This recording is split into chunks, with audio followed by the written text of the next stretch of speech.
Good morning students. Myself Praveen Kumar from Gurukul Guru school.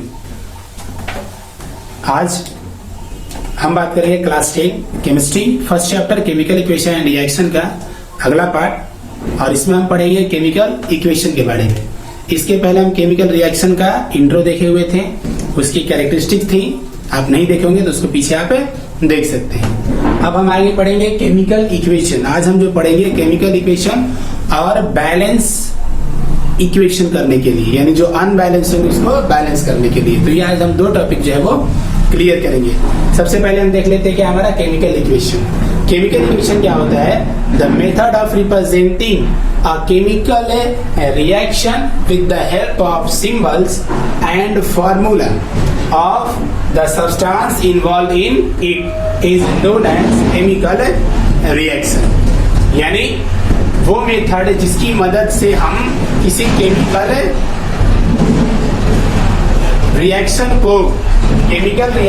को हम दर्शा सकते हैं, रिप्रेजेंट कर सकते हैं। किसकी मदद से? सिंबल्स और उसके फॉर्मूला की मदद से। तो सिंबल्स और फॉर्मूला कहने का मतलब क्या है कि जैसे में नाइट्रोजन है तो हम N लिख देते हैं, ऑक्सीजन है तो O लिख देते हैं। तो ये क्या होता है? सिंबल है। तो सिंबल और उसका फॉर्मूले से अगर उसको हम दर्शाते हैं, जो उसमें सब्सटेंस मिले होते हैं, उसी को हम कहेंगे केमिकल इक्वेशन। ओके, इसी को हम बात करेंगे केमिकल इक्वेशन। अब देखिए आगे क्या लिखिए फर्स्ट में, जिंक और सल्फ्यूरिक एसिड। जिंक और सल्फ्यूरिक एसिड बना के मिला क्या? जिंक सल्फेट और प्लस हाइड्रोजन। इसको हम इस तरीके से भी कर सकते हैं कि when zinc and sulphuric acid react to each other then the result is a zinc sulphate and a hydrogen gas evolve. तो ये क्या है? ये वर्ड इक्वेशन होता है। आप अगर इसको देखें अगर चीज को, तो इन सारे चीजों को हम वर्ड इक्वेशन कहते हैं। देखिए ये हमारा केमिकल इक्वेशन नहीं है, ये वर्ड इक्वेशन है। अब इस वर्ड इक्वेशन की मदद से हम केमिकल इक्वेशन लिखते हैं। तो सिंबल लिखेंगे, तो सिंबल हमारा क्या होगा? जिंक है Zn, सल्फ्यूरिक एसिड है H2SO4, तो जिंक सल्फेट है तो ZnSO4 और हाइड्रोजन। तो ये वर्ड इक्वेशन की मदद से हम क्या लिखें? वर्ड इक्वेशन की मदद से हम केमिकल इक्वेशन लिखें। तो देख सकते हैं कि जिंक का हम क्या लिखें? सिंबल लिखें, सल्फ्यूरिक एसिड का फॉर्मूला लिखें, जिंक सल्फेट का फॉर्मूला लिखे हुए हैं और हाइड्रोजन का यहाँ पे सिंबल दिए हुए। तो ये सिंबल और फॉर्मूला की मदद से जब हम वर्ड इक्वेशन या फिर केमिकल रिएक्शन को जब हम रिप्रेजेंट करते हैं, ठीक, सिंबल और फॉर्मूला की मदद से, अगर तब उस चीज को हम क्या कहेंगे? उसको क्या कहेंगे? Chemical equation.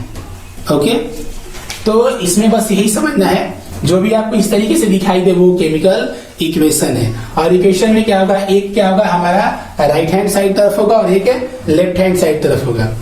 ठीक है, तो तीर से, यानी जो ये एरो दिया हुआ है, एरो के तरफ इधर वाले को, एरो के अगर हम अपोजिट साइड में बात करें तो ये हमारा क्या है? फिर से आपको बताते हैं, ये क्या हमारा रिएक्टेंट है,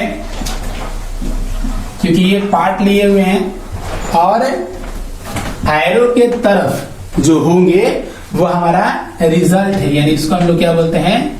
प्रोडक्ट्स। ओके, तो ये हमारा एक केमिकल इक्वेशन हुआ। अब हम इसके बाद बात करते हैं बैलेंस और अनबैलेंस करने के लिए। तो हम अगले टॉपिक में हम आते हैं बैलेंस और अनबैलेंस करने के लिए।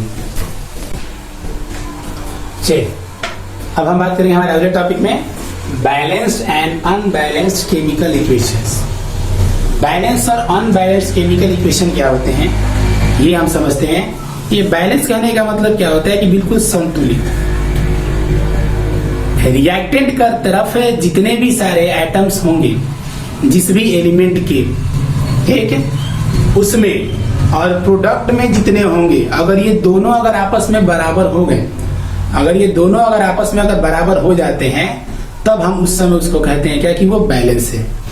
यानी रिएक्टेंट के तरफ number of atoms of different elements and in the product side number of atoms in an element वो अगर दोनों अगर बराबर हो जाते हैं तो वो बैलेंस है, अगर दोनों बराबर नहीं होते हैं तो वो हमारा अनबैलेंस है। तो एग्जाम में अनबैलेंस को बैलेंस करने के लिए दिया जाता है। सबसे पहले हम देखेंगे इसको बैलेंस कैसे करते हैं और क्या क्या चीजें हम लिखेंगे। देखिए फर्स्ट में हमारा क्या है, Zn प्लस H2SO4, जिसका पहले एग्जांपल दिए थे, बना क्या, जिंक सल्फेट यानी ZnSO4 और H2।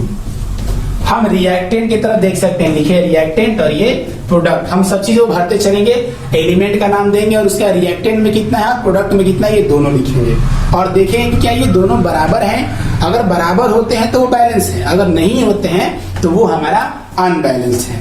अब देखिए Zn बात करते हैं, इसमें क्या क्या चीज दिखाई दे रहा है। Zn दिख रहा है, हाइड्रोजन है, सल्फर है और ऑक्सीजन है। तो हम भर देते हैं Zn, हाइड्रोजन, सल्फर, ऑक्सीजन, यही आपको चारों दिखाई दे रहे होंगे। अब हम देखते हैं रिएक्टेंट में Zn का कितना एटम्स का संख्या है। तो Zn देख सकते हैं इसमें एक ही है, लिख देते हैं। फिर H2 रिएक्टेंट की तरफ, यानी हाइड्रोजन कितना है, 2, सल्फर कितना है, 1 और ऑक्सीजन कितना है, ये O4 लिखा हुआ, अगर नहीं दिखाई दे रहा हो तो लिख देते हैं O4। तो ये हमारा हुआ कितना, O भी कितना हो गया, 4। तो रिएक्टेंट के तरफ का हम एटम का संख्या लिख दिए। अब हम प्रोडक्ट के तरफ का लिखते हैं। प्रोडक्ट में लिखते हैं Zn कितना है, 1, सल्फर कितना हुआ, एक ही है यहाँ पे, ऑक्सीजन कितना है, 4 और हाइड्रोजन है 2। तो आप देख सकते हैं चीज को कि जो रिएक्टेंट में है वो एज अ प्रोडक्ट में भी है। Zn का वैल्यू देख सकते हैं, रिएक्टेंट में 1 है, प्रोडक्ट में भी 1 है। हाइड्रोजन का भी वैल्यू रिएक्टेंट में 2 है, प्रोडक्ट में भी 2 है। सल्फर देखें तो दोनों में 1 1 है, ऑक्सीजन का दोनों में 4 4 है। यानी ये क्या है, ये बैलेंस्ड है। तो जब बैलेंस है तो उसको हम बैलेंस नहीं करेंगे। यानी ये हमारा जो इक्वेशन है, ये कौन सा इक्वेशन हुआ, ये हमारा बैलेंस्ड इक्वेशन है। ये हमारा बैलेंस्ड इक्वेशन है ऊपर वाला साइड।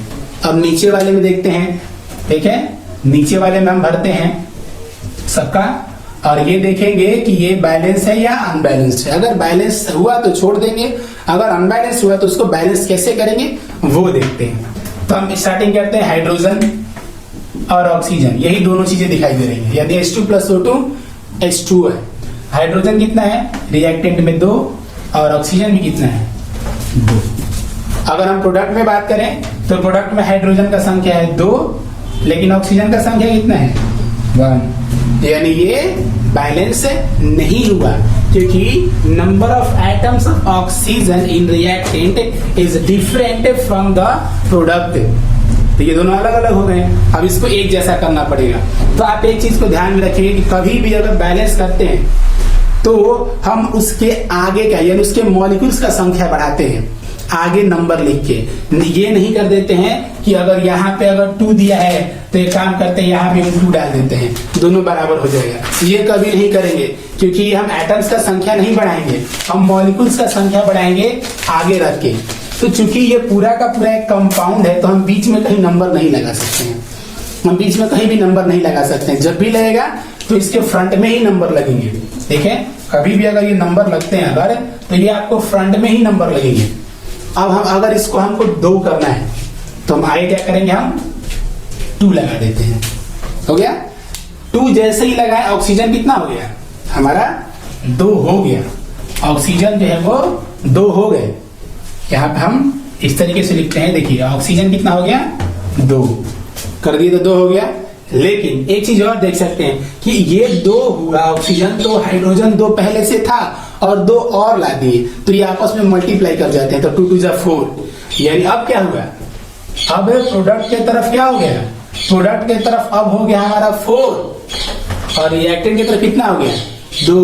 तो हम क्या करेंगे, यहाँ भी हम 2 ऐड कर देते हैं। जैसे ही हम 2 ऐड करेंगे देख सकते हैं 2H2 या 2 2 जा 4, हाइड्रोजन का जो वैल्यू है वो इधर भी हमारा 4 हो गया और इधर भी 4 हो गया। तो दोनों हम 4 कर दिए, समझ में आ गया। अब बात करते हैं हम 3rd नंबर में। तो 3rd नंबर में देख सकते क्या लिखा है, CH4। तो जो जो लिखा है पहले उसको हम लिखते चलते हैं। जो जो हमारे एलिमेंट्स दिए गए हैं उन एलिमेंट्स को हम अलग अलग करके उस कंपाउंड से हम अलग अलग लिखते हैं। सबसे पहले दिया है कार्बन, हाइड्रोजन, ऑक्सीजन। इन तीनों के अलावा कुछ हमको दिख नहीं रहा है। आप देख सकते हैं carbon, hydrogen, oxygen, carbon, oxygen, hydrogen, oxygen, यही चीजें हैं। अब हम देखते हैं कार्बन कितना है, तो इधर देख सकते हैं कार्बन यहाँ पे 1, हाइड्रोजन 4, ऑक्सीजन 2।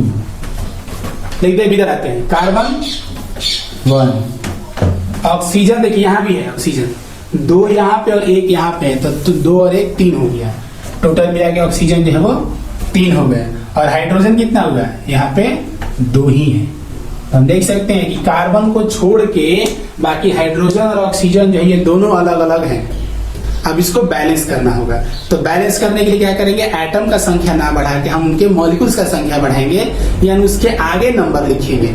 ओके, सबसे पहले हम देखते, देखिए हाइड्रोजन अगर 4 है, रिएक्टेंट में और प्रोडक्ट में हमारा 2 है, तो अगर 2 है तो हम क्या करेंगे, आगे हम क्या लगाते हैं, इसके 2 लगा देते हैं। देखते रहेंगे, अगर हम 2 लगा दिए तो क्या हुआ, प्रोडक्ट में हमारा 4 पूरा हो गया, यानी 2 2 4। लेकिन ये हाइड्रोजन अकेले नहीं है, हाइड्रोजन जो है ये हमारा अकेले नहीं है, ठीक है।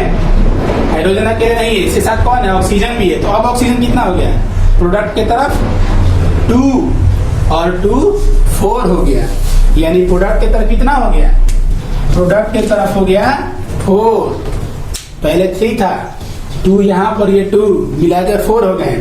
जबकि रिएक्टेंट में कितना है, मात्र 2 ही है। तो अगर हम इस ऑक्सीजन के पहले अगर 2 लगा देते हैं, मिला लीजिए, 2 2 4, यानी ये कितना हो गया, 4 ये भी हो गया। अब देख सकते हैं कि अब हमारा जो है वो बैलेंस हो गया। तो हम जो है इसी तरीके से हम बैलेंस बनाते हैं। हम अगले क्वेश्चन की तरफ एक दो क्वेश्चन और देखेंगे और उसके बाद ये हमारा जो टॉपिक्स होगा वो खत्म हो जाएगा। फिर अगले वाले में हम कुछ अलग बात करेंगे।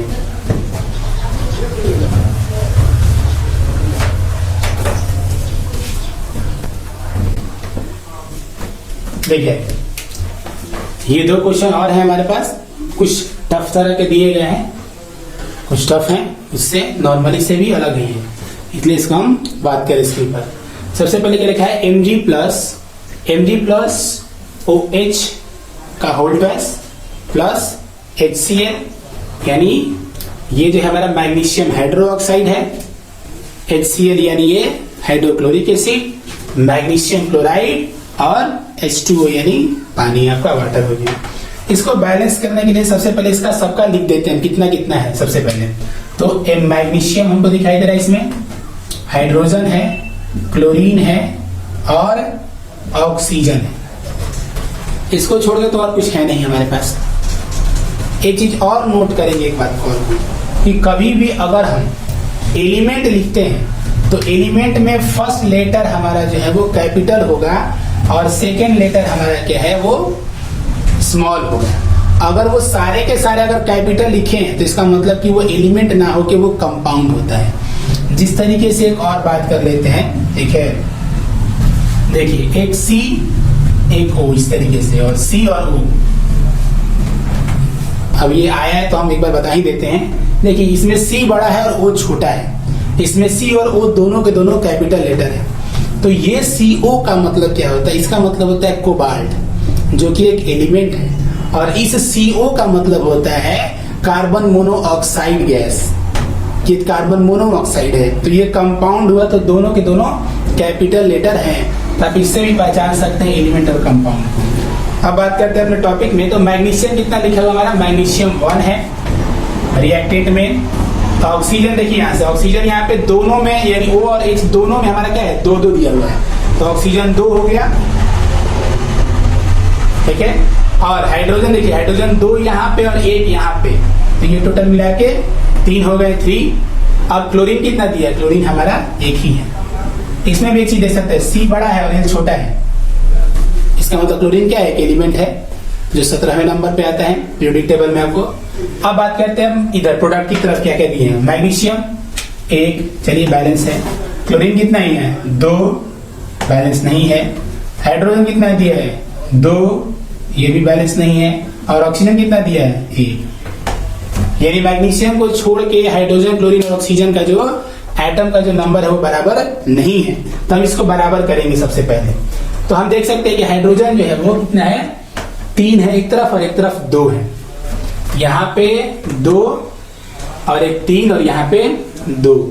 सपोज करते हैं कि अगर हम यहाँ पे 2 कर देते हैं, अगर हम यहाँ पे 2 कर दिए तो क्या हो गया, कितना हो गया 2 2 4।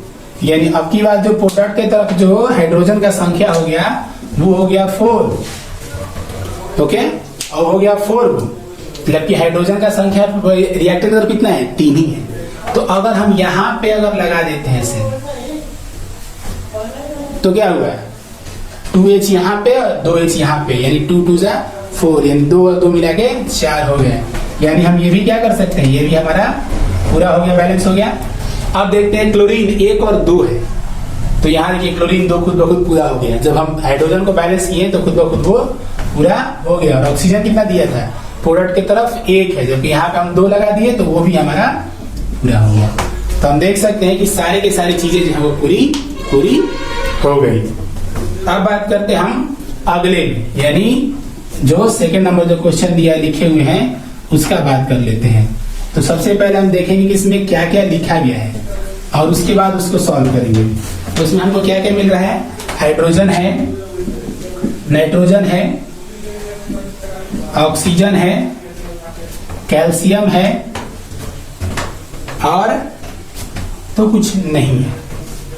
हाइड्रोजन है, नाइट्रोजन है, ऑक्सीजन लिखी दिए और ये कैल्शियम भी लिखी दिए। अब सबका लिख देते हैं कितना कितना है। हाइड्रोजन इधर देख सकते हैं 1 यहाँ पर दिख रहा है हमको और 2 यहाँ पे, तो 2 1 3। नाइट्रोजन देख सकते हैं 1 यहाँ पर है, 1 ही है ये। और ऑक्सीजन कितना दिया हुआ है 3 यहाँ पे और 2 यहाँ पे 5।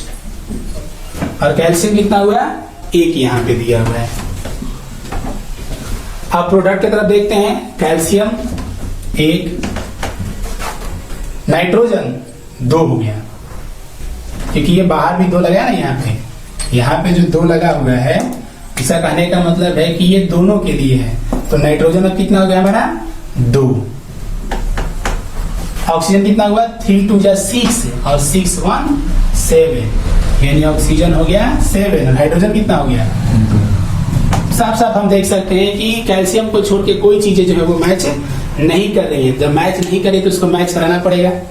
तो मैच कराने के देखिए सबसे पहले हम स्टार्ट करते हैं, अगर हाइड्रोजन से 3 और वो 2 है तो हम सबसे पहले क्या करते हैं, इसको अगर हम यहाँ पे अगर हम 2 लिखते हैं, अगर सपोज करते हैं यहाँ पे, अभी वो सब नहीं करेंगे कि एकदम आ ही जाएगा वो। यहाँ पे हम 2 लिखते हैं, क्या हुआ 2 2 4, यानी प्रोडक्ट की तरफ क्या हो गया, प्रोडक्ट की तरफ हमारा हो गया हाइड्रोजन कितना हो गया 4। ये जरूरी नहीं कि एक ही बार में बन ही जाएगा, बार बार मिटाना ही पड़ जाएगा। तो 4 हो गया ये। अब इधर आते हैं, हाइड्रोजन कितना दिया है 2 लिखा हुआ यहाँ पे और 2 और यहाँ पे 3। तो अगर इसको अगर हम 2 कर दे, अगर सपोज कर अगर इसको 2 कर देते हैं, 2 किए तो क्या हो गया 2 यहाँ पे और 2 यहाँ पे, यानी ये हमारा 4 पूरा हो गया। बाकी को देखते हैं, नाइट्रोजन 1 है और प्रोडक्ट में कितना है 2 है। देखिए यहाँ पे नाइट्रोजन कितना था, रिएक्टेंट में 1 था ना, तो 2 यहाँ पे जैसे ही ला दिए तो ये भी 2 उसका पूरा हो गया, बैलेंस हो गया। ऑक्सीजन कितना है, रिएक्टेंट की तरफ 5 है तो 5 अब गिन लेते कितना हुआ। यहाँ पे 3 2 कितना हुआ, ये 3 और यहाँ पे तुम्हारा इसका 2 मिला कितना हुआ 3 2 6 हो गए और 6 और ये 2 मिला के 8 हुआ। अब बात करते हैं प्रोडक्ट की तरफ कितना हुआ, तो 3 2 6 और 2 8, यानी ये भी हमारा बैलेंस हो गया।